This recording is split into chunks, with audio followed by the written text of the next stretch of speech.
ମାର୍କଣ୍ଡେୟ ପୁରାଣ ଜଳନ୍ଧର ଦୈତ୍ୟବଧ। ପାଶୁପତ ଶରତହୁଁ ଗୁଣରେ ବସାଇ, ଦାନବ ଉପରେ ପେଶି ଦେଲେ ଉମା ସାଇ। ଗର୍ଜିଣ ନାରାଚ ଗୋଟି ଅନ୍ତରିକ୍ଷେ ଗଲା, ଜଳନ୍ଧର ଦୈତର ଉପରେ ପଡ଼ିଲା। ଗିରିବର ସଦୃଶ ସେ ଦାନବ ଶରୀର, ପାଶୁପତ ସର ଯେନ ଭେଦିଲା ତହିଁର। ବଳେ ପାଶୁପତ ଧଇଲା କ ଜଳନ୍ଧର, ଲେଉଟାଇ ଈଶ୍ୱରଙ୍କୁ କଲା କ ପ୍ରହାର। ଭୈରବ କୁଠାରେ ତାକୁ ଆଡ଼ିଲେ ଧୂର୍ଜଟି, ବେନି ପରିତାଳ ହୋଇ ଅଗ୍ନି ଜଳି ଉଠି। ତ୍ରିଶୂଳ ପାଶକୁ ଘେନି ପେଶିଲେ ଈଶ୍ୱର, ବଜ୍ରପ୍ରାୟ ପଡ଼ିଲା ସେ ଦାନବ ଉପର। କିଞ୍ଚିତ ପ୍ରାୟ ତାହାକୁ ମଣିଲା ରାକ୍ଷସ, ଦକ୍ଷିଣ ବିସ୍ମୟ ହେଲେ ପ୍ରଭୁ ବ୍ୟୋମକେଶ। ତ୍ରିମୁଖ ଶକତି ତହୁଁ ଗୁଣରେ ବସାଇ, ବୈରୀର ଉପରକୁ ବିନ୍ଧିଲେ ତୁହାଇ। ଗରଜିଣ ବାଣ ଗଣ ପବନ ହୁଁ ବେଗେ, ପୁଷ୍ପ ପରାଏ ପଡ଼ିଲା ଯାଇ ଦୈତ୍ୟ ଅଙ୍ଗେ।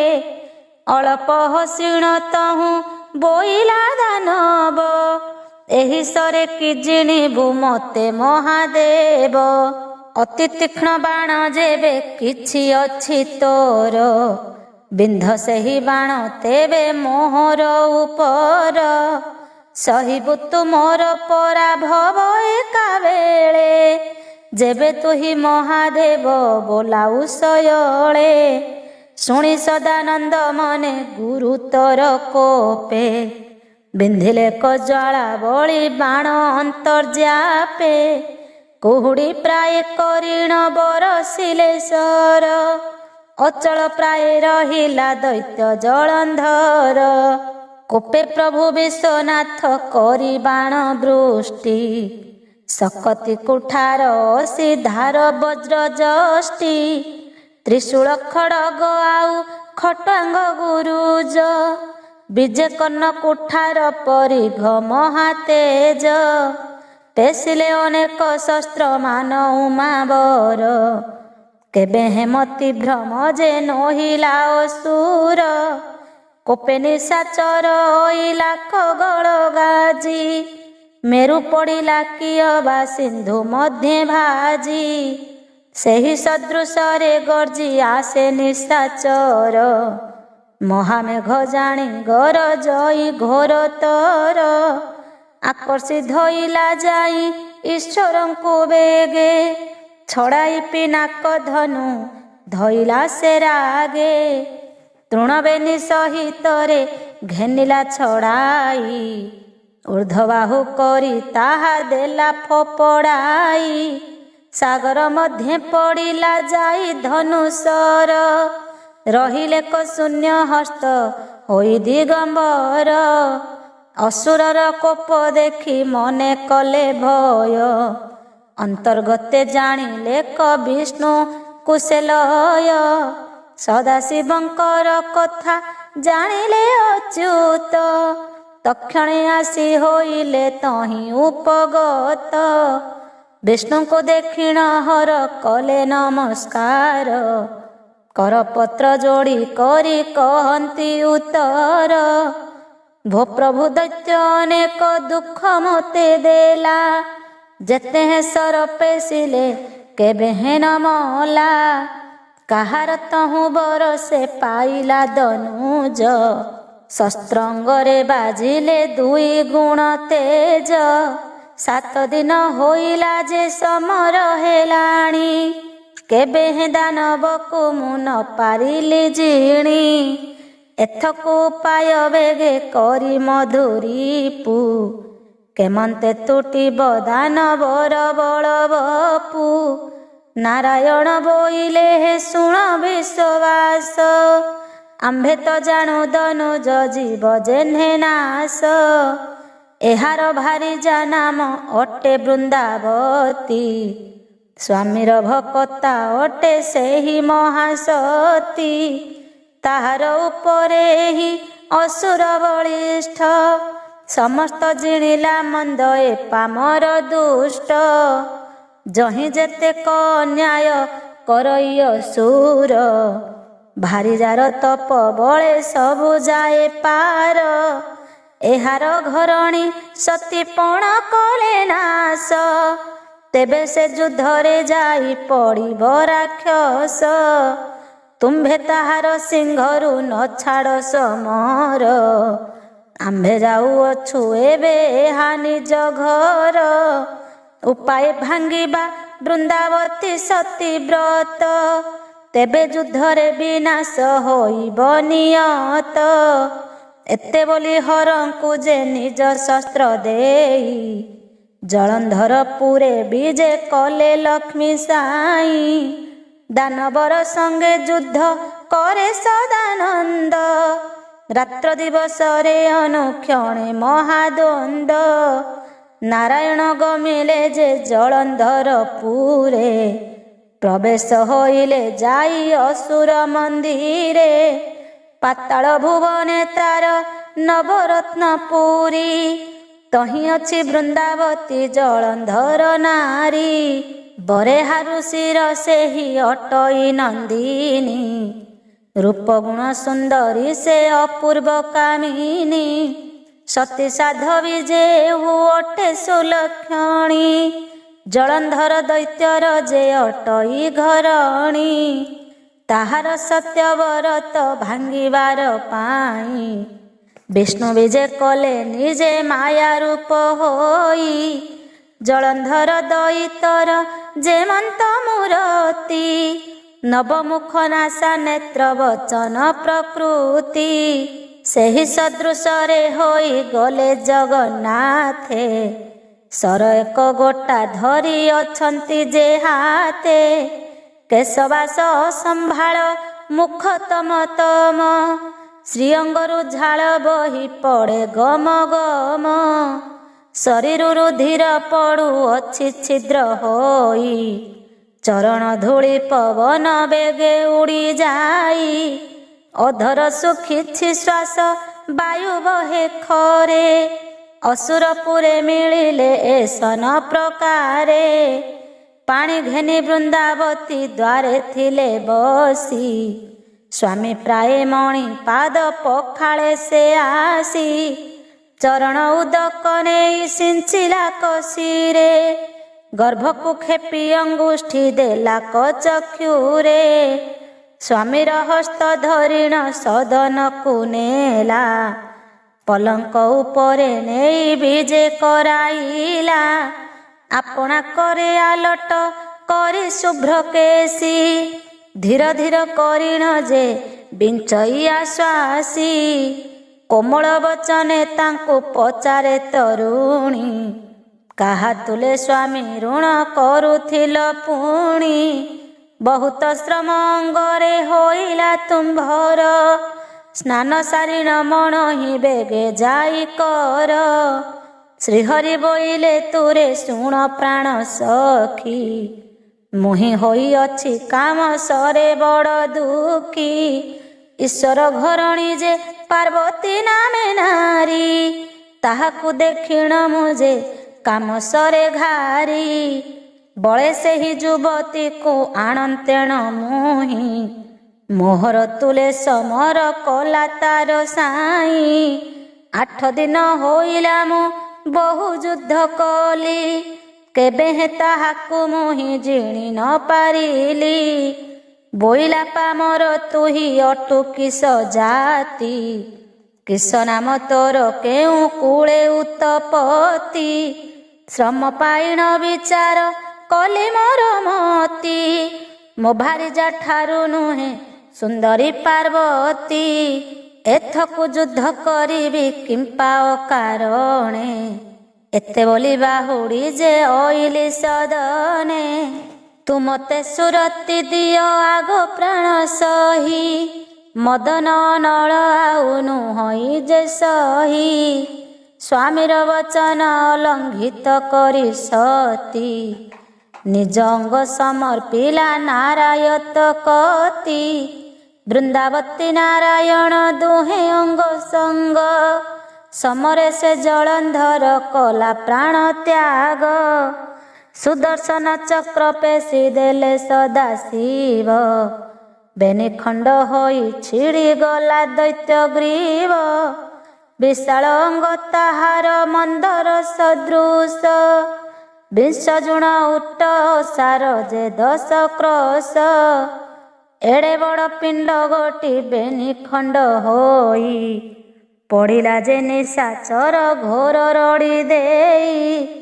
ଶେଷ ବଦ ଶୁଭିଲା ଯେ 14 ଭୁବନ, ସେ ଧ୍ୱନି ସେ ସମ୍ଭାଇଲା ବୃନ୍ଦାବତୀ କନ। ଶୁଣିନ ସ୍ୱାମୀର ଘୋର ରଡ଼ି ଶେଷ ବଦ, ପଞ୍ଚଭୂତ ଆତ୍ମାରେ ତ ମଣିଲା ତବଦ।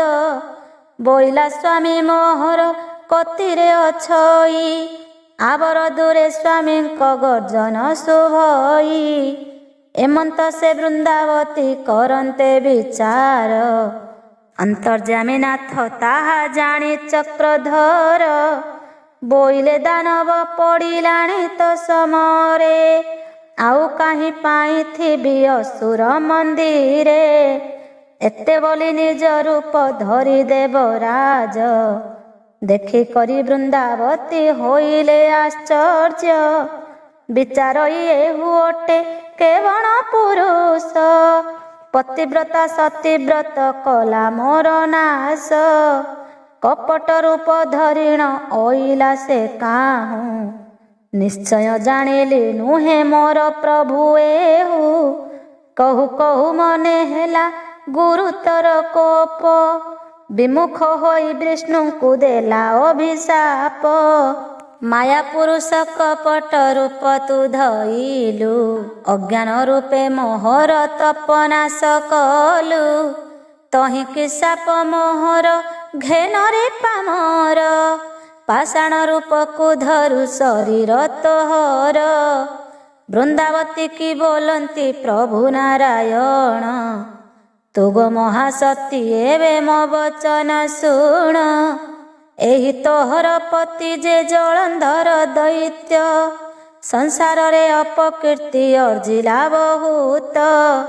ସବୁଙ୍କୁ ଜିଣିଲା ସେହି ରଣରଙ୍ଗ କରି, ତୋହ ତପ ବଳେ ତାକୁ କେହି ନୁହେଁ ସରି।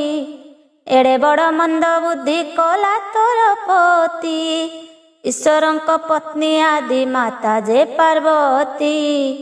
ତାଙ୍କୁ ନେବା ପାଇଁ ଯୁଦ୍ଧ କଲା ରୁଦ୍ର ତୁଲେ, ଜିଣି ନ ପାରିଣ ହର ମୋତେ ସୁମରିଲେ। ମୁହିଁ ଯେ ଜଗତନାଥ ଲୋକ ଚିନ୍ତାମଣି, ମୋହର ଆଶ୍ରେ ତରନ୍ତି ସକଳ ପରାଣୀ।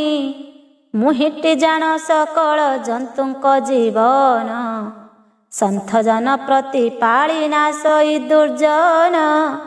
ମୁହିଁ ଆଦି କନ୍ଦ ସ୍ଥିତି ଲୟ ଅନ୍ତକାରୀ, ଧନୁଜନାଶନ ମୋର ନାମ ଦଇତ୍ୟାରୀ। ଜଳନ୍ଧର ପୁରୁଷକୁ ନାଶିବା ନିମନ୍ତେ, ତେଣୁ କରି ତପ ତୋର ଖଣ୍ଡିଲି ଯୁକତେ। ଜଗତର ହିତ ଅର୍ଥେ ଖଣ୍ଡିଲି ତ ତପ, ତୁହି କିମ୍ପା ତହିଁକି ଗୋଦେଲୁ ମୋତେ ସାପ। ତୋହର ସାପରେ ମୁହିଁ ହୋଇବି ପଥର, ମୋହର ବଚନେ ତୁହି ହୋଇବୁ ସ୍ଥାବର। ବିଷ୍ଣୁ ବାକ୍ୟରେ ଆତଙ୍କ ହେଲା ମହାସତୀ, ଆବର ଜାଣିଣ ନାଶ ଗଲା ମୋର ପତି। ବହୁତ ଆକୁଳ ମନା ହୋଇଲା ସୁନ୍ଦରୀ, କରପତ୍ର ଯୋଡ଼ି ବିଷ୍ଣୁ ଠାରେ ଭକ୍ତି କରି। ବୋଲେ ପରମ ପୁରୁଷ ଆହେ ନାରାୟଣ, ଗୁଣଗ୍ରାହୀ ନାଥ ଆହେ ଭକ୍ତ ନିସ୍ତାରଣ। ଜଗତ ଜୀବନ ଜଗତର ହିତକାରୀ, ଚତୁର୍ଦଶ ଭୁବନରେ ତୁହି ଅନ୍ତକାରୀ। ତୁହି ଦେବ ବ୍ରହ୍ମାରାଶି ଗରୁଡ଼ ଆସନ, ଶଙ୍ଖ ଚକ୍ର ଗଦାଧର ଶିବତ୍ସ ଲାଞ୍ଛନ। କରୁଣା ସାଗର ତୁହି ଉତ୍ତମ ପୁରୁଷ, ମୁହିଁ ଛାର ନୀଳ କ୍ଷଣି ନଘେ ନମ ଦୋଷ କିସମର ବୁଦ୍ଧି ମୋହି ପାମର ସୁରୀ ତୁ ସ୍ୱାମୀ ଅଚ୍ୟୁତ ଦୟାନିଧି ଦଇ ତାରି ମୁହିଁ ଜାଣୁ ସାପ ତୋତେ ଦେଲଇ ନ ଜାଣି ମୋର ଏହି ଦୋଷ କ୍ଷମା କର ଚକ୍ର ପାଣି ଅଦୋଷରେ ସାପ ମୋତେ ଦେଲୁ କିମ୍ପା ସ୍ୱାମୀ ତହିଁର କାରଣ ମୋତେ କହ ଅନ୍ତର୍ଯାମୀ ଅକାରଣେ ମୋର ଘୋର ତପ ଭଗ୍ନ କଲୁ କପଟ ରୂପେ ମୋହର ସ୍ୱାମୀ ମରାଇଲୁ ପୁଣି ହୀନ ବିଚାରି ଯେ ସାପ ଦେଲୁ ମୋତେ ସ୍ଥାବର ହୁଅ ବୋଲିଣ ବୋଇଲୁ ଯୁକତେ ସ୍ଥାବର ରୂପେ ପାଇବି ମୁହିଁ ବଡ଼ କଷ୍ଟ କେବଳ ପାପରେ ମୋର କର୍ମ ହେଲା ନଷ୍ଟ ସ୍ତ୍ରୀ ଜନଙ୍କ ମଧ୍ୟରେ ହେଲି ଦୋଚାରୁଣୀ ଏତେ କଷ୍ଟ କିମ୍ପା ମୋତେ ଦେଲୁ ଚକ୍ର ପାଣି ମୁହିଁ ଯେଣୁ ଅନାଥିନୀ ନିର୍ମାଖୀ ଯୁବତୀ ଭାବଗ୍ରାହୀ ନାଥ ମୋତେ କରିବାକୁ ଗତି ବୃନ୍ଦାବତୀର ବିନୟ ଭକ୍ତିବାଣୀ ଶୁଣି ବିନୟ ବାକ୍ୟ କହନ୍ତି ପ୍ରଭୁ ଚକ୍ର ପାଣି ତୁ ଗୋ ବୃନ୍ଦାବତୀ ମନେ ଭୟ ନ କରସି ପରମା ସାଧବୀ ତୁହି ଅଟୁ ଶୁଭ୍ର କେଶୀ ଆମ୍ଭର ନିମନ୍ତେ ତୁହି ହୋଇବୁ ସ୍ଥାବର କିଛି ଅପରାଧ କେବେ ନାହିଁ ନା ତୁମ୍ଭର ତୋର ସାପରେ ଯେ ଆମ୍ଭେ ହେବୁ ବ୍ରହ୍ମଶୀଳ ତୁହି ଆମ୍ଭର କଣ୍ଠରେ ହୋଇଥିବୁ ମାଳ ଶିରର ଉପରେ ନୀତି ବହୁଥିବୁ ତୋତେ ଏ ମୋହର ସତ୍ୟବ୍ରତ ଅଟଇ ଯୁକତେ ଆମ୍ଭର ତୁଲେ ତୁଲ ହେଲୁ ଶୁଭ୍ର କେଶୀ ଆଜହୁ ନାମ ତୋହର ବୋଲାଉ ତୁଳସୀ ତୁଳସୀ ବଲ୍ଲଭ ବୋଲି ବୋଲିବେ ଯେ ମୋତେ ତୋତେ ସେବା କରି ସର୍ବେ ତରିବେ ଜଗତେ ଯେ ବଣ ଜନ ତୋଠାରେ କରିବ ଭକତି ଲଭିବ ଯେ କୋଟି ବିଷ୍ଣୁ ସେବା ଫଳ ଶ୍ରୁତି ନାନା ପାତକ ତାହାର ହୋଇବ ଦହନ ମରନ୍ତେ ବିଷ୍ଣୁଙ୍କ ପୁର ଲଭିବ ସେ ଜନ ଜଗତେ ପ୍ରସିଦ୍ଧ ତୁହି ହେବୁ ମହାସତୀ ସବୁ କାଳେ ହୋଇବୁ ତୁ ଆମ୍ଭ ପ୍ରିୟବତୀ ପ୍ରାଣର ବଲ୍ଲଭୀ ତୁହି ଶିରେ ଶିର ଭୂଷା ବୃକ୍ଷଙ୍କରେ ପବିତ୍ର ତୁ ଉପମା ତୁଳସା ଏତେ ବୋଲି ତୁଳସୀକୁ ଧରି ହୃଦ ଗତେ ସ୍ମରଣ କଲେ ବିନତା ନନ୍ଦନଙ୍କୁ ଚିତେ ତକ୍ଷଣେ ଆସି ମିଳିଲା ତହୁଁ ଖଗେଶ୍ୱର ଶଙ୍ଖ ଚକ୍ର ସହିତରେ ସାର୍ଙ୍ଗ ଗଦାଧର ଆୟୁଧ ମାନଙ୍କୁ ହରି ଘେନି ଚାରି ଭୁଜେ ତୁଳସୀକୁ ଘେନି ପକ୍ଷୀ ପୃଷ୍ଠେ କଲେ ବିଜେ ବୈକୁଣ୍ଠପୁରେ ଯାଇ ହୋଇଲେ ପ୍ରବେଶ ଏଥୁ ଅନନ୍ତରେ ଶୁଣ ଅତି ଦିବ୍ୟ ରସ ଜଳନ୍ଧର ଦୈତ୍ୟକୁ ଯେ ନାସି ମହାଦେବ କୈଳାସ କନ୍ଦରେ ପଡ଼ି ଅଛି ତାର ଶବ ଚରଣ ପିଣ୍ଡ ତାହାର ଶିବ ଦେଲେ ଫିଙ୍ଗି ଗଗନ ମାର୍ଗେଣ ଉଡ଼ି ଗଲା ଅତି ବେଗୀ ଏମନ୍ତ କାଳେ ଉଦୟ ପର୍ବତ ବନରେ ମୃଗ ଇନ୍ଦ୍ର ନାମେ ଥିଲା ଏକ ଗିରିବରେ ଦ୍ୱାଦଶ ମନ ମଧ୍ୟରେ ଅଟଇ ସେ ରାଜା ସକଳ ଜୀବଜନ୍ତୁଏ କରନ୍ତି ତା ପୂଜା କାମଦକ୍ଷ ରାଜା ନିମନ୍ତ୍ରଣ କଲେ ତାକୁ ଥାଟ ସଜ କରିଣ ସେ ଆଣିଲା ଜାଗକୁ ସଙ୍ଗତରେ ବନ ଜନ୍ତୁ ଅଛନ୍ତି ଅପାର ମୃଗ ଶୁକର ଶ୍ୱାନ ଯେ ବଳିଆ ବାନର ଗଣ୍ଡା ଗୟଳ ମହିଷି ଅରିମତ ଗଜ ଶଶା ସମ୍ବର ଶୃଗାଳ ଆଦି ହେଲେ ସଜ ସିଂହ ଶାର୍ଦୁଳ ଆବର ଜୁଆଦ ଜମ୍ବୁକ ଶାଳେହା କସ୍ତୁରୀ ଉଦ୍ଧନ ଘୋଷ ଯେ କୋକ ବ୍ୟାଘ୍ର ଭଲ୍ଲୁକ ଖୁରୁଙ୍ଗ ଜୀବ ଆଦି କରି ସଙ୍ଗରେ ସମ୍ଭାର ଘେନି ଚଳେ ଦଣ୍ଡଧାରୀ। ଗିରିବର ମାଡ଼ି ଥାଟ ଚଳିଯାଏ ଜାଗେ। ଜାନ୍ତେଣ ମିଳିଲା ସେହି କୈଳାସ ଆଗେ। ଏ ସମୟେ ଜଳନ୍ଧର ଦୈତ୍ୟ ଶବ ଉଡ଼ି ମୃଗଜୁଥର ଉପରେ ପଡ଼ିଲା କମାଡ଼ି। ଗିରିବର ଜାଣି ପଡ଼ିଲା ସେ ମୃତ ଶବ। ପ୍ରାଣତ୍ୟାଗ ହେଲା ବେଳେ ଥୋକା ଏକ ଜୀବ। ସଙ୍ଗରେ ସୈନ୍ୟ ଯେତେକ ବନଜୀବ ଥିଲେ। ଅକାଳ ମୃତ୍ୟୁ କେତେକ ପଥରେ ଲଭିଲେ। କୈଳାସ ସଙ୍ଗେ ସରଳୀ ନଦୀ ପୂର୍ବ ତଟେ। ଲଭିଲେ ଅନେକ ବନ ଜନ୍ତୁ ମୃତ୍ୟୁ ବାଟେ। କାଳ ବିକାଳ ବେନି ଯେ କଲେ ତାହା ଠାବ। ସାଇତି ନେଇଣ ଥୋଇଲେ କମୃତ ଶବ। ଅତି ଯତ୍ନେ ରଖିଥିଲେ ସାଇତି ତା ତହୁଁ। ନିତ୍ୟ ଭୋଜନ ଦିଅନ୍ତି ଅସୁରଙ୍କୁ ତହୁଁ। ମାଂସ ସଙ୍ଗତରେ ଆଣି ମଦିରା ଦିଅନ୍ତି। ତୋଷ ହଇଣ ଅସୁର ମଦ ମାଂସ ଖାଆନ୍ତି। ମତୁଆଳ ହଇଣ ଯେ ସକଳ ଅସୁର। ଦକ୍ଷ ବ୍ରହ୍ମାର ଆଜ୍ଞାରେ ରଖନ୍ତି ଯେ ଦ୍ୱାର। ବୃନ୍ଦାବତୀ ସତୀପଣ ବିଷ୍ଣୁ କରି ନାଶ। ମହାଦେବ କହେ କଲେ ଦୈତ୍ୟ ସେ ବିନାଶ। ଦକ୍ଷ ଯଜ୍ଞ ବଦୟନ୍ତୀ ମାରକଣ୍ଡ ଶୁଣ ନରପତି। ଏମନ୍ତ ପ୍ରକାରେ ମାଂସ ଅସୁରେ ଖାଆନ୍ତି। ଏଥୁ ଅନନ୍ତରେ ନୃପ ମନ ଦେଇ ଶୁଣ। ଦକ୍ଷ ବ୍ରହ୍ମା ଜାଗ କଥା ପବିତ୍ର ପୁରାଣ। ପଢ଼ନ୍ତେ ଶୁଣନ୍ତେ ଜନେ ଦିବ୍ୟ ଗତି ପାଇ। ଭବ ଭୟ ତାପମାନ ଶରୀରୁ ତୁଟଇ। ଦକ୍ଷ ପ୍ରଜାପତି ଅଟେ ପ୍ରତ୍ୟକ୍ଷେ ବିଧାତା। ସଂକ୍ଷେପି କହିବ କେହୁ ତାଙ୍କ ଯଜ୍ଞ କଥା। ଅନେକ ସମ୍ପଦ ଅକଥନୀୟ ସମ୍ଭାର। ଅସଂଖୋଳା ଲୋକ କେତେ ନ ଯାଇ ଗୋଚର। ଭୂରି ଭୋଜନ ଅନେକ ଦିନ ଯାଏ ଦେଲା। ମକର ମାସରେ ଜାଣ ଉଦ ଯୋଗ କଲା। ଶୁକ୍ଳ ଚତୁର୍ଥୀ ମାଘ ମାସ ଗୁରୁବାରେ। ପୂର୍ବ ଭାଦ୍ରବ ନକ୍ଷତ୍ର ଅଟେ ସେ ଦିନରେ। 60 ଦଣ୍ଡ ସେ ଦିନ ମୀନ ଚନ୍ଦ୍ର ଭୋଗ। ବିଷ୍ଟି ନାମରେ କରଣ ପରୀକ୍ଷ ଯେ ଯୋଗ। ସେଦିନର ବିକାଳକୁ ଭୋଗ ଅର୍ଧ ଅଂଶ। ମକର ସଂକ୍ରାନ୍ତିକୁ ସେ 14 ଦିବସ। ପ୍ରଜାପତିଙ୍କର ଯେଣୁ ହସ୍ତାକନ୍ୟା ରାଶି। ସେଦିନର ଶପତାଙ୍ଗ ଅଟେ ତାଙ୍କ ଶଶୀ। ପଞ୍ଚମରେ ରବି କୁଜ ବଧୁ ବସିଛନ୍ତି।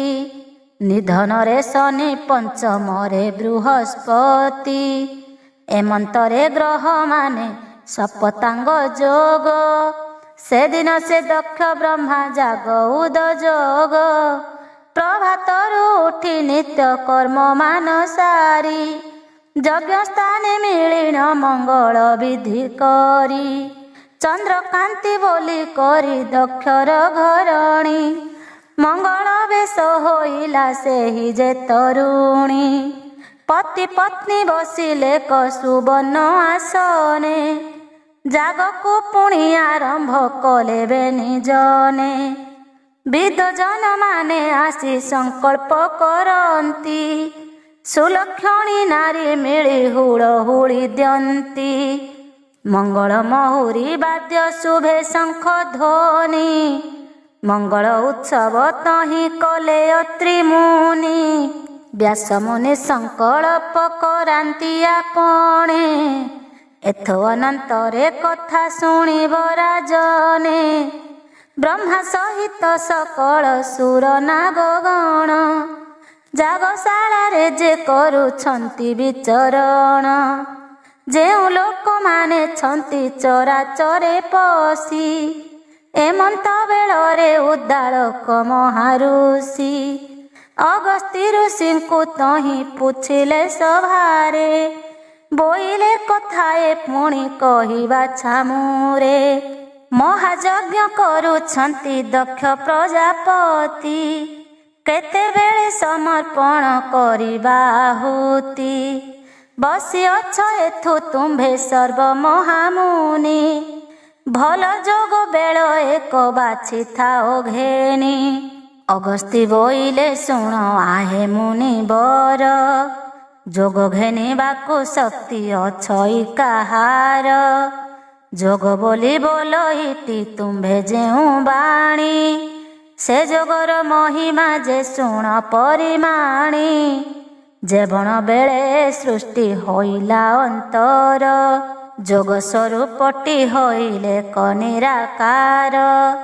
ସେହି ଯୋଗ ପୁରୁଷଟି ଅବ୍ୟୟ ଅଚ୍ୟୁତ, ଯୋଗିନୀ ସ୍ୱରୂପେ ତହୁଁ ରୂପେ ହୁଏ ଜାତ। ଯୋଗିନୀର ତହୁଁ ବ୍ରହ୍ମା ହୋଇଲେ ଉଦିତ, ବ୍ରହ୍ମାଙ୍କ ଠାରୁ ବେଦ ଯେ ହୋଇଲେ ସମ୍ଭୂତ। ସେ ବେଦରୁ ପୂଜିଲେ ଦକ୍ଷ ପ୍ରଜାପତି, ସଚରାଚର ବ୍ରହ୍ମାଣ୍ଡ କଲେ କଉତ୍ପତ୍ତି। ମହାଯଜ୍ଞକୁ ଏବେ ସେ କରନ୍ତି ବିଚାର, ତାହା ପାଇଁ କିମ୍ପା ଖୋଜା ଲଗ୍ନ ତିଥିବାର। ଯୋଗ କଥା କାହାର ଯେ ନୁହଁ ଆୟତ, ଯୋଗ ଅଧିକାରୀ ଏକା ବୃଦ୍ଧାଦିମାତ। ତାହାଙ୍କ ବିନୁ ଯୋଗ ଯେ ନ ଜାଣନ୍ତି କେହି, ବେଦରେ ଯେ ଆତଜାତ ହେଉଥାଇ ମହି। ବେଦ ବଚନ ଯେବେ ଯୋଗକୁ ଖଟନ୍ତା, ସଂସାରର ଆତଜାତ କିମ୍ପାଇଁ ନୁହନ୍ତା। ଏବେ ଯେଉଁ ଦକ୍ଷ ବ୍ରହ୍ମା କରୁଛନ୍ତି ଯଜ୍ଞ, ଅନ୍ତେଣ ଜାଣିବା ତାହା କରିବା ନା ଯୋଗ। ଅଗସ୍ତିଙ୍କ ବଚନରେ ମୌନ ଉଦାକଳକ, ଏଥୁ ଅନନ୍ତରେ ଶୁଣିବା ଅନ୍ୟ ବାକ୍ୟ। ଦକ୍ଷ ପ୍ରଜାପତି ସଂକଳ୍ପ ବାକ୍ୟ କରି, ପତି ପତ୍ନୀ ବେନି ବସି ଦିବ୍ୟ ବେଶ ଧରି। ମହାଯଜ୍ଞ ସ୍ଥାନେ ଯାଇ ହୋଇଲେ ପ୍ରବେଶ, ଉତ୍ତରୀ ପଇତା ଶୁକ୍ଳ ପରିଧାନ ବାସ। ବିବିଧ ବେଶରେ ତହୁଁ କୁଶହସ୍ତ ହୋଇ, ପ୍ରବେଶ ହୋଇଲେ ଯାଗ କୁଣ୍ଡ ଠାରେ ଯାଇ। ବ୍ରହ୍ମାଙ୍କୁ ଆଦି କରିଣ ଋଷି ବିପ୍ରଗଣ, ଯଜ୍ଞଶାଳେ ରହି କରୁଛନ୍ତି ବିଚରଣ। ମହାସଭା ଦେଖି କରି ଦକ୍ଷ ପ୍ରଜାପତି, ବେନିକର ଯୋଡ଼ି କରି ବଚନ କହନ୍ତି। ବୋଇଲେ ହେ ସାବଧାନେ ଶୁଣ ବ୍ରହ୍ମଜ୍ୟୋତି, ଏକେ ଏକେ ତୁମ୍ଭେ ଅଟ ସର୍ବପୂର୍ଣ୍ଣ ମୂର୍ତ୍ତି। ବିଧାତା ସହିତ ତୁମ୍ଭେ ଯେତେ ମହାଋଷି, ମହାଯଜ୍ଞ ସଭାରେ ତ ଅଛ ତୁମ୍ଭେ ବସି। ତୁମ୍ଭେ ହେ ସମସ୍ତେ ମୋର ପିତାମହ ସମ, ପ୍ରସନ୍ନ ହୋଇଣ ମୋର ଭକତି ଘେନିମ। ବିବେକୀ ଜନ ତୁମ୍ଭେ ଯେ ପଣ୍ଡିତ ସୁବୁଦ୍ଧି, ତୁମ୍ଭେ ଯେ ଭିଆଇ ଅଛ ସଂସାର ତ୍ରିବିଧି। ଯୋଗ ବେଦାଙ୍ଗ ପୁରାଣ ଶାସ୍ତ୍ରରେ ଯେ କଥା, ବିବେକ ଯେ ଉପଦେଶ ଷୋଳକ ସଂହିତା। ତୁମ୍ଭର ଭିଆଣ ସବୁ ଜଗତ କିରତି, ମୁନିଙ୍କ ବାକ୍ୟ ଅର୍ଥରେ ଚଳଇ ଧରିତ୍ରୀ। ତୁମ୍ଭ ଯତ୍ନ ସତ ବୁଦ୍ଧି ବିବେକକୁ ଘେନି, ବିଶେଷ ମହାଭାରକୁ ବହଇ ମେଦିନି। ସଂସାର ପାଳନ୍ତି ତୁମ ତପେ ଦେବ ଲୋକେ, ତୁମ୍ଭେ ଯେ ମହାପୁରୁଷ ଅଟ ତିନି ଲୋକେ। ନିର୍ମାୟା ଲୋକ ତୁମ୍ଭେ ଯେ ବିବେକୀ ପଣ୍ଡିତ, ଧର୍ମ ଭାଗରେ ଲକ୍ଷଣ ଜାଣ ଅଗ୍ରଗତ। ବିଷ୍ଣୁଙ୍କର ମହିମା ଯେ ଅଗାଧ ପୟୋଧି, ତହିଁରେ ଗମିବା ପାଇଁ ତୁମ୍ଭ ବିଦ୍ୟା ବୁଦ୍ଧି। କବି ହୋଇଣ ବିଖ୍ୟାତ କର ହରି ଧ୍ୱନି, ତେଣୁ କାରଣ ଲଭନ୍ତି ଜୀବ ଚାରିଖାନି। ଏ ଦେହ ଘେନିଣ ତୁମ୍ଭେ ସର୍ବକାଳେ ଥାଅ, ପ୍ରଳୟ କାଳରେ ବିଷ୍ଣୁ ଗର୍ଭରେ ସମ୍ଭାଅ। ପୁଣି ଯେବେ ଉତ୍ପତ୍ତି ହୁଅଇ ମେଦିନି, तुम्भे जात हुओ मेदिनी रे तनु घेनी भविष्यत पुराणरू गतागत घेनी अनेक प्रकारे जे भियाओ मेदिनी अनेक दुख परिणत अपमान कर देवंको तो सकरिण संसार उद्धार सकल जीवंको तुम्भे कर हे कारण तुम्भर महिमा केही न जानती आन तुम्भर प्रसादे मुहि यज्ञ संपादिली पादश्रम कराई तुम्भंकु अणाइली ब्रह्म ऋषि तुम्भे माने अट सर्वजन तुम्भ सेवा करिबाकु नुहे मु भाजन जेवण यज्ञ संभार करिअछि मुहि मुकिस भाजन सबु तुम्भर बड़ाई किंचित भक्ति जेबे घेनटी मोहर घृत देई तोष तेबे देव वैश्वानर ए वचन शुणी करी सर्व ब्रह्म ज्योति दक्ष ब्रह्मा को बहुत प्रशंसा करती बोलती है सावधाने शुण प्रजापति अगोचर कथा एही तुम्भ पुण्य कीर्ति ताहार बळे हुओ एड़े यज्ञ करी तुम्भे जे प्रत्यक्ष पितामह समसरी तेणु से जगह को होई अछु अवधान आंभे देखिण निस्तार हेलु सर्वजन एही तुम्भर कीर्ति जुगे जुगे थाऊ वेद शास्त्र पुराण रे उपगत हेउ एतर महिमा जेहु शुणिबे श्रवणे लभिबे से विष्णु ग्राम न जीवे दक्षिणे न जानी निंदा करिब जेहु मूर्ख पणे नरके बास दियंती ताकु जंतुराणे एकथा ध्रुव बोइले जहु ध्रुव ज्योति तथास्तु बोली बोइले तहु वेदपति प्रजापति को बोइले वसमर कति यज्ञ कुंडरे प्रदान करे जे आहुति आज्ञा पाई दक्ष ब्रह्मा बसिले सभारे मृग छाल पारी करी ब्रह्मांक कतिरे एमंत समय जान बृहस्पति आसी सपतांग पांजी धरी कहिले विशेषी बोइले सावधाने शुण ब्रह्म ज्योति आज गुरुवारे पुणी चौठीर तिथि 13 दंडरे अंतरे पंचमी प्रवेश उत्तर भाद्र नक्षत्र अछि शशि पास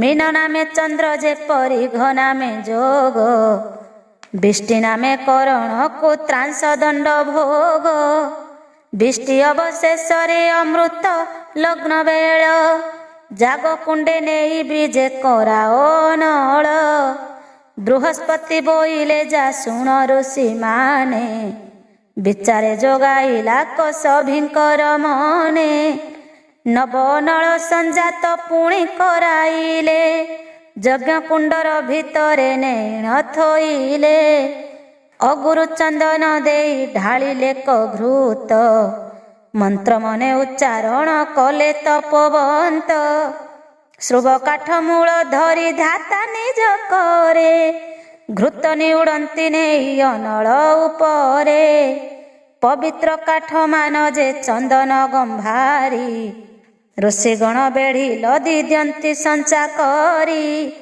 बेलकु बेल अनल घृत भाव घेनी विकास मान होई जे उठिला बहनी प्रखर होई उठिला खरतर ज्योति प्रचंड नल तेज निदा घर ज्योति ऊर्ध होई न टेकिला अग्नि महाशिखा सेही ब्रह्म नलरु मूर्ति पंचशिखा लोहित पिंगल नील हरित बसंत एमंत जे पंचमूर्ति हुए प्रज्वलित अनलर तेज राशि देखिण विधात मंत्र पढ़िण बहुत समर्पंती घृत प्रथम रे विष्णु नाम कले वंदन सर्व महाऋषि कले हृदय भजन विधाता पढ़ंती विष्णुंकर स्तुति वाणी जय जय जगन्नाथ सर्व चिंतामणि କରୁଣା ସାଗର ତୁହି ସର୍ବଗୁଣ ନିଧି, ପରମ ଆନନ୍ଦ ସ୍ୱାମୀ ମହିମା ପ୍ରୟୋଧି। ଜଗତ ଜନ ସୋଦର ଜନ୍ତୁଙ୍କ ଜୀବନ, ତୋ ସଞ୍ଚିତ ଚତୁର୍ଦ୍ଦଶ ପୁରେ ଚାରିବର୍ଣ୍ଣ। ଦଇତ ନାଶନେ ତୋର ନାମ ଦଇତ୍ୟାରି, ମାନସୀ ଜପିତା ତୁହି ମୁକୁନ୍ଦ ମୁରାରି। ଶାରଦାର ପ୍ରତି ତୁହି ତୁଳସୀ ବଲ୍ଲଭ, ଲକ୍ଷ୍ମୀ ପ୍ରାଣପତି ତୋର ନାମ ପଦ୍ମନାଭ। ପୁରୁଷୋତ୍ତମ ଗୋବିନ୍ଦ ପନଗ ଆସନ, ଶଙ୍ଖ ଚକ୍ର ପଦ୍ମଧାରୀ ଗରୁଡ଼ ବାହନ। ମାଧବ ମଧୁବୈରୀ ଜୟ ହୃଷିକେଶ, ଶୂନ୍ୟ ଠୁଳ ଦୁଇରେ ତୁ ଅଟୁ ପରକାଶ। ନିର୍ଗୁଣ ପୁରୁଷ ତୁହି ପୁଣ ଦେହବନ୍ତ, ପ୍ରାଣୀ ପଞ୍ଚଭୂତ ଆତ୍ମା ପୁରୁଷ ଅନନ୍ତ। ଜୟ ତୁହି ବିଶ୍ୱନାଥ ବିଷ୍ଣୁ କୂଟ ବୁଦ୍ଧି, ମାୟାଧର ପୁରୁଷ ତୁ ସଞ୍ଚିତ ତ୍ରିବିଧି। ଶରଣ ତାରଣ ନାଥ ସର୍ବ ଅନ୍ତର୍ଯ୍ୟାମୀ, ଭୂତ ଭ୍ରାନ୍ତି ନାଶ କୁତୁ ତ୍ରିଦଶଙ୍କ ସ୍ୱାମୀ। ଅନନ୍ତ ରୂପ ଧାରି ତୁ କୌତୁକ ତୋ ଲୀଳା, ଭୟ ଭୟ ବିନାଶକୁ ନାମ ତୋର ଭେଳା। ଅଗତି ନିସ୍ତାରିଣ ତୁ ଜଗଜନ ବନ୍ଧୁ, ଦେବଙ୍କର ଦେବ ଦୀନ ବନ୍ଧୁ କୃପା ସିନ୍ଧୁ। ସର୍ବତ୍ର ତ୍ରିଲୋକନାଥ ବୈକୁଣ୍ଠବାସୀ, ଦେବାଙ୍ଗ ବ୍ରହ୍ମ ଜ୍ଞାନ ତୁ ପରମ ବ୍ରହ୍ମ ରାଶି। ଶ୍ରୀହରି ବାସୁଦେବ ତୁ ବ୍ରହ୍ମବନଚାରୀ, ଜୟ ଜୟ ଦାମୋଦର ନରକ ବିସ୍ତାରୀ। ଆତଙ୍କ ନାଶନ ତୁ ନାଥର ବଜ୍ର ସେନା, ଅତ୍ରାହିତ ତ୍ରାହି ଗର୍ବ ଗଞ୍ଜନ ତୋ ବାନା। ଦକ୍ଷ ପ୍ରଜାପତି ଯେଉଁ ମହାଯଜ୍ଞ କଲେ, ସକଳ ସିଦ୍ଧି ହୋଇବ ତୁମ୍ଭେ ବିଜେ କଲେ। ଋଷିଗଣଙ୍କ ଭକତି ଘେନିବା କହରି, ଏ ପୁଣ୍ୟ ସ୍ଥାନକୁ ଆସିବା କବିଜେ କରି। ଏମନ୍ତ ବୋଲିଣ ଧାତା କଲେ ସୁମରଣ, ବୈକୁଣ୍ଠପୁରେ ଜାଣିଲେ ତାହା ନାରାୟଣ। ଅନ୍ତର୍ଯ୍ୟାମୀ ନାଥ ବିଧାତାର ମନ ଜାଣି, ଗରୁଡ଼ ପିଠିରେ ବିଜେ କଲେ ଚକ୍ର ପାଣି। ପ୍ରଭାବତୀ କଟକରେ ଦକ୍ଷ ଜାଗକତି, ଅନ୍ତରିକ୍ଷେ ରହିଲେ ସେ ବିଶ୍ୱଧିପତି। ଶୂନ୍ୟରେ ସମ୍ଭୂତ ହେଲେ ଆସି ବ୍ରହ୍ମରାଶି, ଲୋଚନେ ଦେଖି ପବିତ୍ର ହେଲେ ମହାରୁଷି। ବ୍ରହ୍ମା ସହିତ ସକଳେ ଦେଖିଲେ ମୁରାରି, ଗରୁଡ଼ ପିଠିରେ ଦେବ ଛନ୍ତି ବିଜେ କରି। ନୀଳମେଘ ପ୍ରାୟ ବିରାଜଇ ନୀଳତନୁ, ହସ୍ତେ ଶଙ୍ଖ ଚକ୍ର ପଦ୍ମ ଶୋହେ ଗଦା ଧନୁ। କିରୀଟ କୁଣ୍ଡଳ ମୁକୁଟ ଯେ ରତ୍ନହାର, ପ୍ରସନ୍ନ ବଦନ ଜିଣି ପୂର୍ଣ୍ଣ ନିଶାକର। କପାଳେ ଚନ୍ଦନ ଟୋପି ମୃଗ ମଦ ଚିତା, ସୁରଙ୍ଗ ଧର ଶୋଭା ବାଳ ଅର୍କ ଜିତା। କଣ୍ଠରେ ଶୋଭା ପାଏ ଯେ ବିବିଧ ପଦକ, ଘଟଣ ସେ ହୀରା ନୀଳା ମୋତି ଯେ ମାଣିକ୍ୟ। ନାନା ଫୁଲ ସହ ତୁଳସୀର ଧଣ୍ଡାମାଳ, ସୁବିସ୍ତାର ହୃଦୟରେ ଲମ୍ବେ ବନମାଳ। ଭୁଜେ ମହାମଣି ଅଙ୍ଗୁଳିରେ ରତ୍ନ ମୁଦି, କି ଜାଣି ନୀଳମେ ଘରେ ଜଡ଼ିତ ଆଚ୍ଛାଦି। କଟି ତଟେ ପିତ ପଟ ରତ୍ନ ଓଢ଼ିଆଣି, ବଳୟ ମେଖଳା ତଥି ଉପରେ ସାଜେଣି। ବସନ ଝିନ ବାସ ଯେ ଉପରେ ଦୋସଡ଼ା, ଜାନୁ ପରିଜନ୍ତେ ଲମ୍ବେ ରତନର ଝରା। କଣୟ ଜଡ଼ିତ ତହିଁ ରତ୍ନ ହୀରା ସାର, ଚରଣ ଯୁଗଳେ ଶୋଭା ପାଉଛି ନୂପୁର। ପଦ୍ମାସନରେ ବିଜୟ ଖଗବର ପିଠି, ଭୃତ୍ୟଜନ ମାନେ ସନ୍ନିଧିରେ ଛନ୍ତି ଖଟି। ଲକ୍ଷ୍ମୀ ସରସ୍ୱତୀ ବେନି ଚରଣେ ବନ୍ଦିତ, ଶ୍ରୀବତ୍ସ ଲକ୍ଷଣ ହୃଦ ତଟରେ ଅଙ୍କିତ। କୌସ୍ତୁଭ ମଣି ତଥି ଉପରେ ଶୋଭନ, ନିର୍ମଳ ମେଘରେ କିବା ଉଦୟ ତପନ। ଅତ୍ୟନ୍ତ ଚିତ୍ତ ସରାଗେ ବିଜେ ଆଦି କନ୍ଦ, ଦେଖିକରି ସର୍ବ ଋଷି ହୋଇଲେ ଆନନ୍ଦ। କରୁଣା ସାଗର ପ୍ରଭୁ ଉଦୟ ଗଗନେ, ସମସ୍ତଙ୍କ ଦୃଶ୍ୟ ଦେଖୁଛନ୍ତି ଋଷିମାନେ। ପରମ ସାନନ୍ଦ ହୋଇ ସର୍ବତପଚାରି, ଶିରେ କର ଯୋଡ଼ି ବୋଲନ୍ତି ଯେ ହରି ହରି। ବିଧାତା ବୋଇଲେ ମୁହିଁ ନିସ୍ତରିଲି ଆଜ। ଲୋଚନେ ଦେଖିଲି ଆଜ ଯେ ଦେବାଧିରାଜ। ଦକ୍ଷ ପ୍ରଜାପତି ଯାଗ ସଫଳ ହୋଇଲା। ତପୀମାନଙ୍କର ପୁଣି ତପ ବିକଶିଲା। ଏତେ ବୋଲି କରି ତହୁଁ ଅନାଦି ବିଧାତ। ବିଷ୍ଣୁ ପ୍ରୀତି ଅର୍ଥେ ଅଗ୍ନି ମଧ୍ୟ ଦେଲେ ଘୃତ। ସମିଧ ପାଇଣ ଅନ୍ତର୍ଧ୍ୟାନେ ଗଲେ ହରି। ଏଥୁ ଅନନ୍ତରେ ଶୁଣ ଆହେ ଦଣ୍ଡଧାରୀ।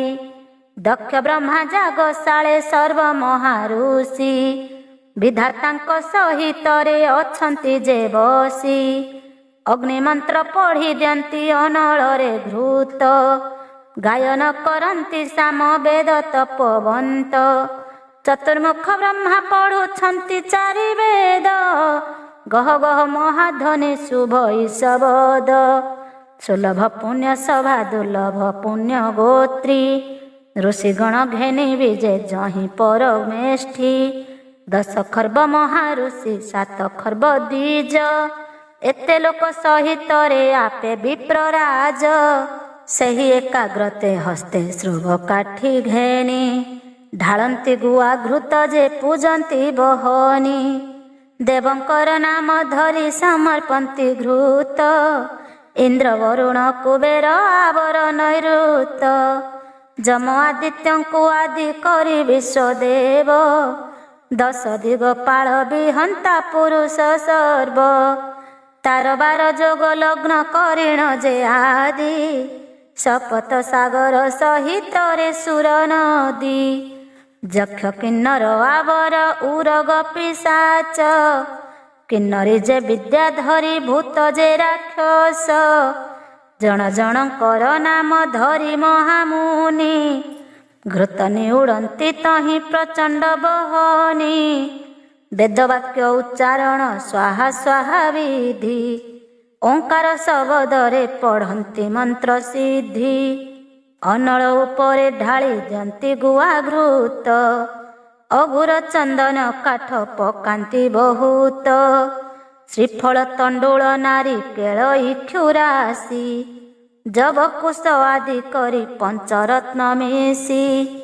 ବିବିଧ କୁସୁମ ପୁଣି ପଞ୍ଚଫଳମାନ। ଅନଳରେ ପକାନ୍ତି ସେ ବିବିଧ ବସନ। ପୂଜା ବିଧି କରି ପୁଣି ଦେବତାଙ୍କୁ ବରି। ତୋଷନ୍ତି ଯେ ବୈଶାନର ସର୍ବତପଚାରି। ଜାଗର ଯେ ହବିର୍ଭାଗ ହୁଏ ପରକାଶ। ଭୁଞ୍ଜନ୍ତି ତ ଦେବଲୋକ ହୋଇଣ ସନ୍ତୋଷ। ସମିଧ ପାଇ ଆନନ୍ଦ ହେଲେ ଦେବଲୋକେ। ତାଙ୍କ ଧର୍ମ ବିକଶିଲା ଚତୁର୍ଦ୍ଦଶ ଲୋକେ।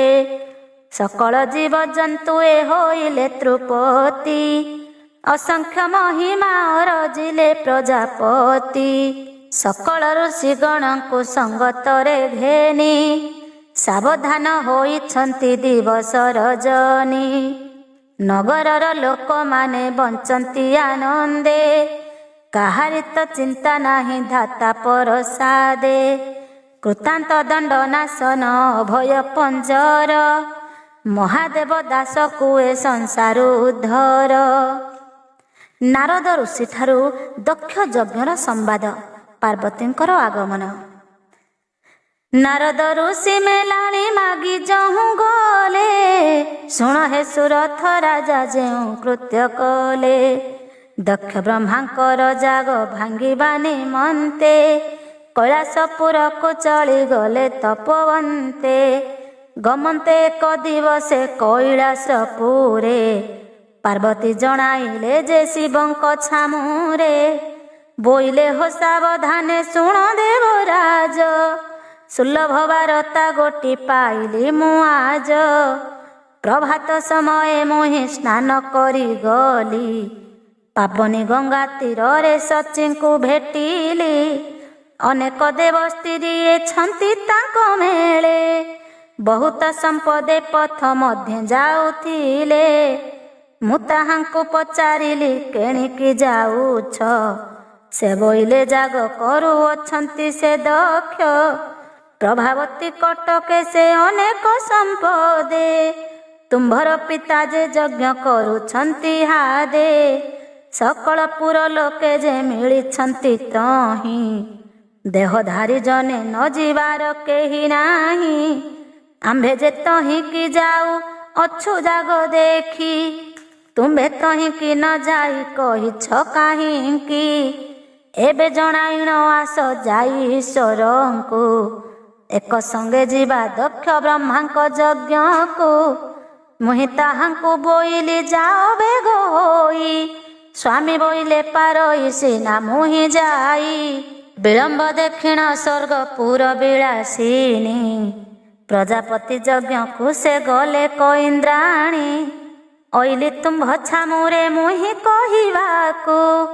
ଆଜ୍ଞା ଦେଲେ ମୁଁ ଯାଆନ୍ତି ପିତାର ଘରକୁ, କେମନ୍ତେ ଯେ ଯାଗ ସଭା ଦେଖିଲା ମୋ ନାହିଁ।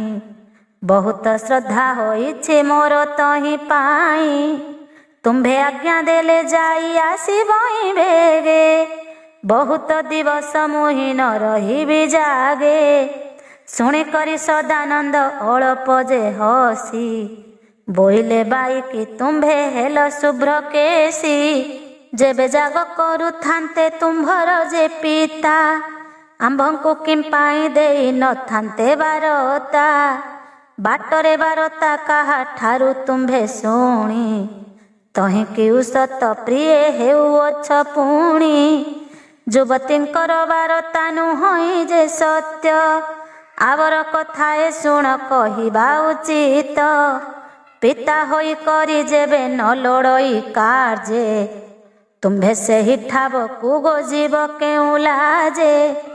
ବରଣ ନ ପାଇ ଯେହୁ ହୁଅଇ ମଧ୍ୟସ୍ଥ, ଧନ ଥାଉ ଯାର ବଳେ ଯାଚକର ଚିତ୍ତ। ଆପଣା ଇଚ୍ଛାରେ ଯେହୁ ଯାନ୍ତି ଯାହା ଘର, ଅନୁମାନ କରି ବାର୍ତ୍ତା କହନ୍ତି ଯେ ନର। ମନ୍ତ୍ରୀଙ୍କୁ ଦୂତ କରନ୍ତି ଯେ ବଣ ନୃପତି, ନିଚ ଲୋକ ସଙ୍ଗତରେ ବଢ଼ାଇ ଯେ ପ୍ରୀତି। ଦରିଦ୍ର ହୋଇଣ ଯେହୁ ରହେ ବନ୍ଧୁ ପାଶେ, ସୋଦାରା ଉପେକ୍ଷୀ ପର ଦାରାରେ ଯେ ରସେ। ଅସମ୍ମାନ ଠାରେ ଯେହୁ ରହେ ବାସ କରି, ବାପ ଘରେ ରହନ୍ତି ଯେ ଯେଉଁ ଯୁବା ନାରୀ। ଭୃତ୍ୟ ପଦାର୍ଥକୁ ଯେହୁ କର ଇଟି ଆସ, ବଳଦ ନଥାଇ ଯେହୁ କର ଇଟି ଚାଷ। ସଂଖାଳି ନଥାଇ କରେ ଯେ ବାଣିଜ୍ୟ ମାନ, ବସ୍ତ୍ର ନଥାଇ ଯେ କରେ ଯାତ୍ରାକୁ ଗମନ। ଦିବସେ ଶୋଇଣ ଯେହୁ ବୁଲେ ନିଶା କାଳେ, ଖଳିକାର ନହିଁ ଯେହୁ ଲାଗେ ସର୍ପ ମେଳେ।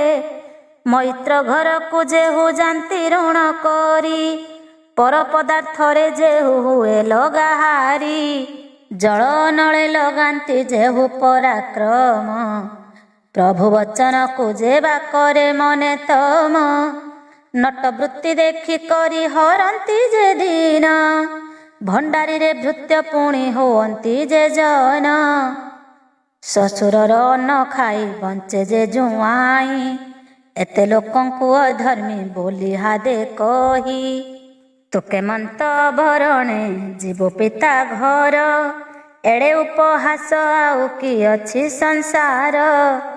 ଆଉ ବେଳେ କଥା ନ କହ ଆରେ ସଖୀ, ଏହା ଶୁଣିଣ ମୌନ ହେଲେ ଚନ୍ଦ୍ରମୁଖୀ। ଏଥୁ ଅନନ୍ତରେ ତହିଁ ନାରଦ ମହର୍ଷି, କୈଳାସ କନ୍ଦରେ ମିଳିଗଲେ ବ୍ରହ୍ମଶିଷି। ଦେଖିଲେ ସେହି ବନସ୍ଥ ଅତି ଶୋଭାକର, ଧବଳ ଶୁଦ୍ଧ ସ୍ଫଟିକ ପ୍ରାୟ ଗିରିବର। ମେରୁର ଈଶାନ୍ୟ କୋଣେ କୈଳାସ ଶୈଳ, ମଞ୍ଚକୁ ଉପର ସେହି ସ୍ୱର୍ଗକୁ ଯେ ତଳ। 14 ଯୋଜନ ବିସ୍ତାର ସେ ଗିରିବର, 16 ଜୁଣ ଉତ୍ସର୍ଗ ସାର କୋଶବାର। ଧବଳ ପର୍ବତ ଅତି ନିର୍ମଳତା ପ୍ରଭା, ଅଷ୍ଟରତ୍ନ ଜଡ଼ିତ ଯେ ଦିଶେ ମହାଶୋଭା। ଶୂନ୍ୟଗାମୀ ଗଙ୍ଗା ବହେ ତାର ଚଉକତି, ପ୍ରୟାଗ ଯମୁନା ଗୟା ଗଙ୍ଗା ସରସ୍ୱତୀ। ଗିରି ଚାରି ପାଖେ ହର ଉଦ୍ୟାନ ଯେ ବନ, ସୁସଞ୍ଚ ସୁପରିମଳ ଗହନ କାନନ। ନବପଲ୍ଲବିତ ସଦା ସର୍ବତରୁବର, ଧୀର ଧୀର ହୋଇବ ଏ ମଳୟ ସମୀର, ଅପୂର୍ବ ବିପିନତାକୁ ପଟାନ୍ତର ନାହିଁ।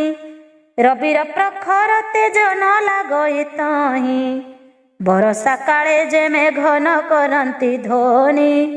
ଷଡ଼ ଋତୁରେ ନୁହଁଇ ତାର ତେଜ ହାନି, ପ୍ରଚଣ୍ଡ ହୋଇ ତହିଁ ନ ବହଇ ମରୁତ। ଦୂରରୁ ଯେ ଅପସରି ଯାନ୍ତି ଯମଦୂତ, ଅନଙ୍ଗର ପୀଡ଼ା ନ ଲାଗଇ ଯେ ତହିଁକି। ସମସ୍ତେ ଯେ ଅପସରି ଯାନ୍ତି ଦୂରୁ ସଙ୍କି, ବିହାର କରନ୍ତି ନାନା ଜୀବଜନ୍ତୁ ତୁହି। ମଳମୂତ୍ର ଉଚ୍ଛିଷ୍ଟ ଯେ ନ କରନ୍ତି କେହି, ଝଡ଼ିବା ଫଳ ଭୁଞ୍ଜନ୍ତି ନେଇ ଆନ ବନେ। ଅସଂସ୍କାର ନ କରନ୍ତି କେହି ସେ ଉଦ୍ୟାନେ, ତେଣୁ ସେହି ବନ ଗୋଟି ପବିତ୍ର ନିର୍ମଳ। ଅତି ରମଣୀୟ ସ୍ଥାନ ସୁସଞ୍ଚ ଧବଳ, ପରମହଂସ ଯହିଁରେ କରିଛନ୍ତି ବାସ। ତହିଁକି ବା ପଟାନ୍ତର ଦେବା ଆଉ କିସ, ଉଦ୍ୟାନବନ ମଧ୍ୟରେ କୈଳାସଗିରି। ଶପଥପୁର ହୋଇ ସେ ଅଛଇଆ ବରି, ମଧ୍ୟରେ ପର୍ବତ ଯେ ରୁଦ୍ରଗିରି ନାମ। ବିଶ୍ୱବାସ ବୋଲି ମଧ୍ୟେ ଭୁବନ ସୁହେମ, ବିପୁଳ କାନ୍ତି ବୋଲି ସେ ଭୁବନ ଗଠନ।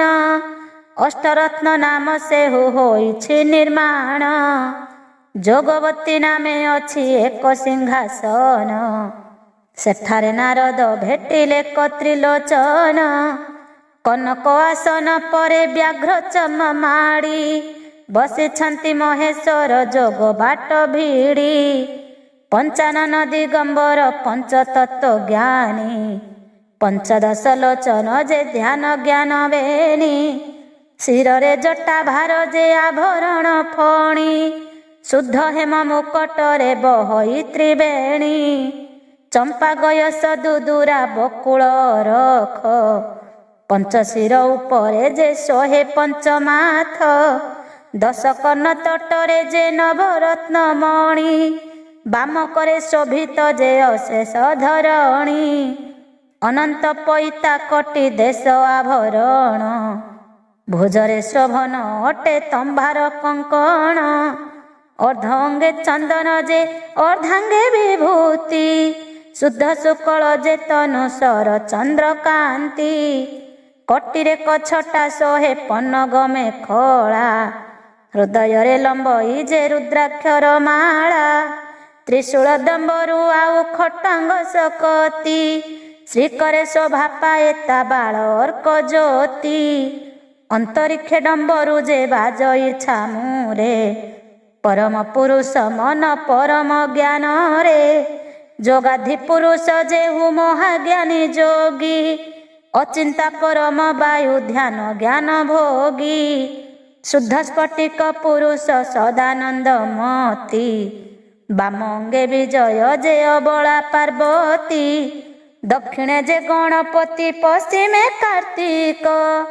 ଉତ୍ତରେ ଭ୍ରୁକୁଟି ଉଭା ଛାମୁରେ ନନ୍ଦକ, ଭୀମ ଆଉ ଭୈରବ ମହାକାଳ ଆଦି।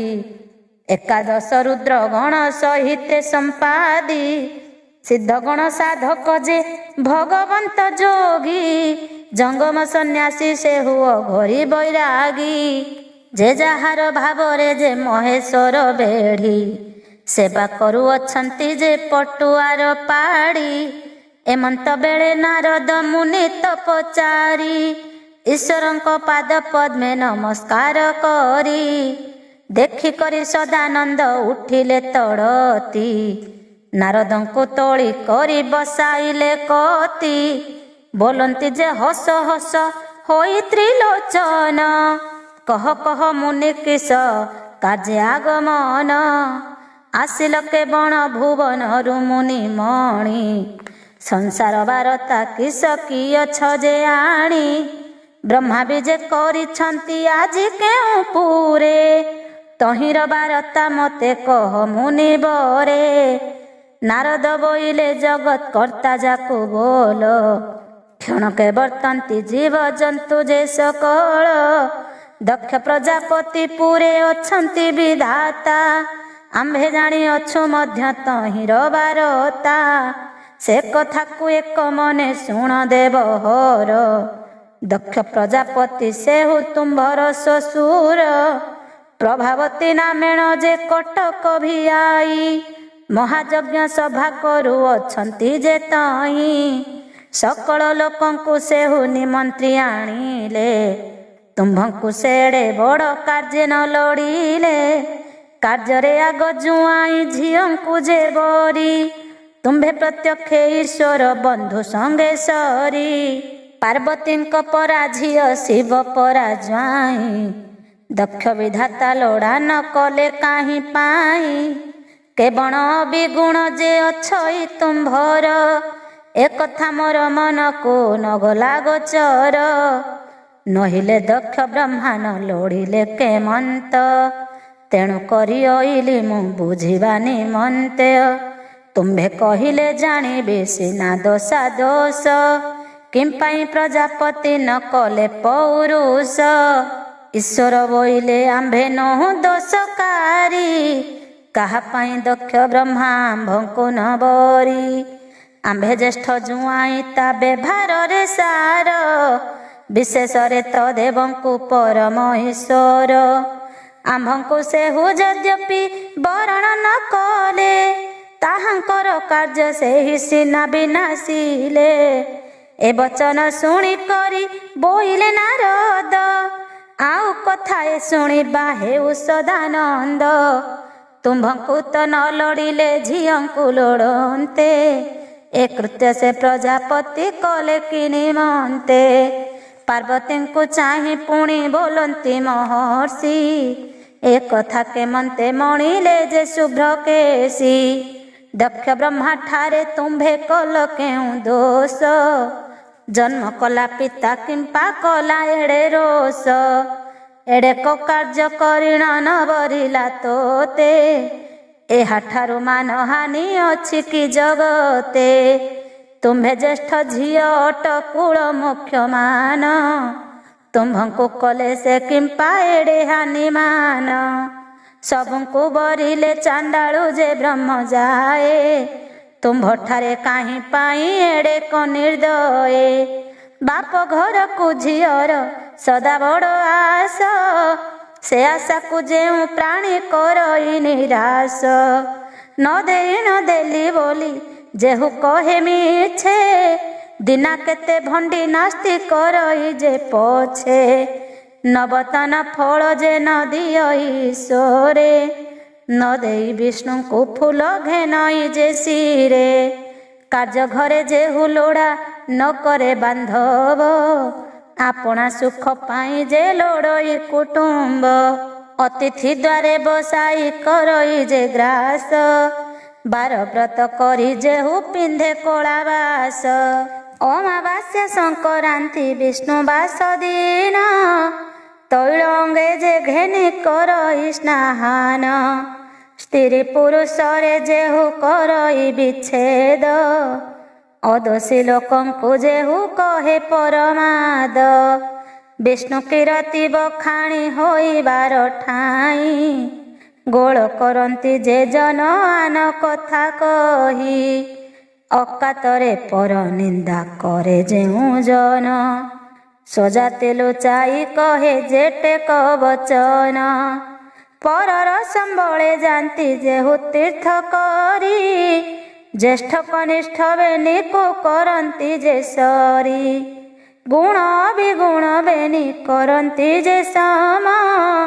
ଏତେ ଲୋକଙ୍କୁ କଦାପି ନ ଗଛଇ ଧର୍ମ। ସକଳ ଜପ ତପ ଯେ ହୁଏ ତାର ନାଶ। ସମ୍ପଦଚ୍ୟୁତ ଆତ୍ମାକୁ ଲାଗେ ବଡ଼ ତ୍ରାସ। ଦକ୍ଷ ପ୍ରଜାପତି ଏହା ସକଳ ଜାଣନ୍ତି। ବେଦଶାସ୍ତ୍ର ପୁରାଣ ଯେ ଆଗତ କହନ୍ତି। ଏଡ଼େ ଲୋକ ହୋଇ ଯେହୁ ଜ୍ଞାନ ହରାଇଲେ। କାର୍ଯ୍ୟ ଘରେ ଝିଅ ଜୁଆଇଁ କି ନ ଲୋଡ଼ିଲେ।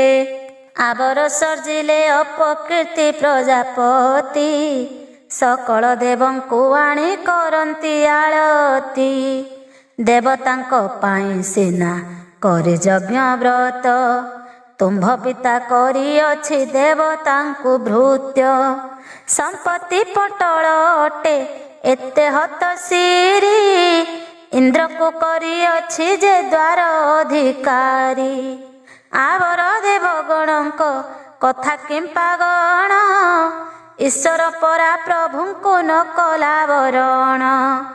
ପାର୍ବତୀ ପରା ଝିଅକୁ ମାନହାନି କଲା, ନିଶ୍ଚୟ ପ୍ରଜାପତି କି ଦଇବ ଛାଡ଼ିଲା।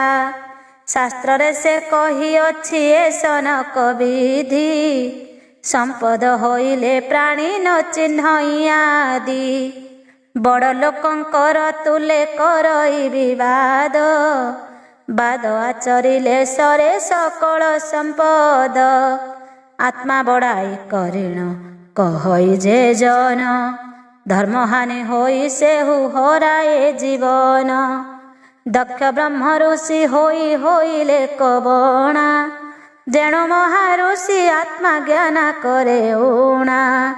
ମହାଯଜ୍ଞ କରି ଯେଣୁ ନ ଲୋଡ଼ିଲେ ତୋତେ, ତେଣୁ ସେହି କାର୍ଯ୍ୟ ଘୋର ନ ରୁଚଇ ମୋତେ।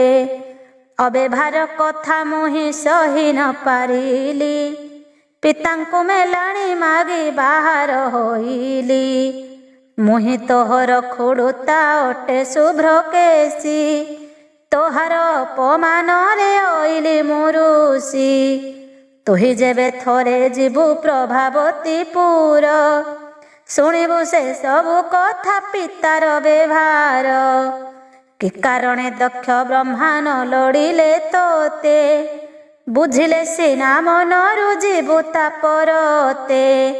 ନାରଦଙ୍କ ବାକ୍ୟ ଶୁଣି ଦକ୍ଷର ନନ୍ଦିନୀ, ଈଶ୍ୱରଙ୍କ ଛାମୁରେ ଯେ କହଇ ଭବାନୀ। ବେନିକର ଯୋଡ଼ି କରି କହେ ଗୋସାମଣି, ସାବଧାନେ ଶୁଣିବା ହୋ ପ୍ରଭୁ ଶୂଳପାଣି। ମହାଯଜ୍ଞ କରୁଛନ୍ତି ପିତା ଦକ୍ଷ ବ୍ରହ୍ମା, ମୁହିଁ ତ ତାହାଙ୍କର ଯେ ଅଟେ ଜ୍ୟେଷ୍ଠ ଜେମା।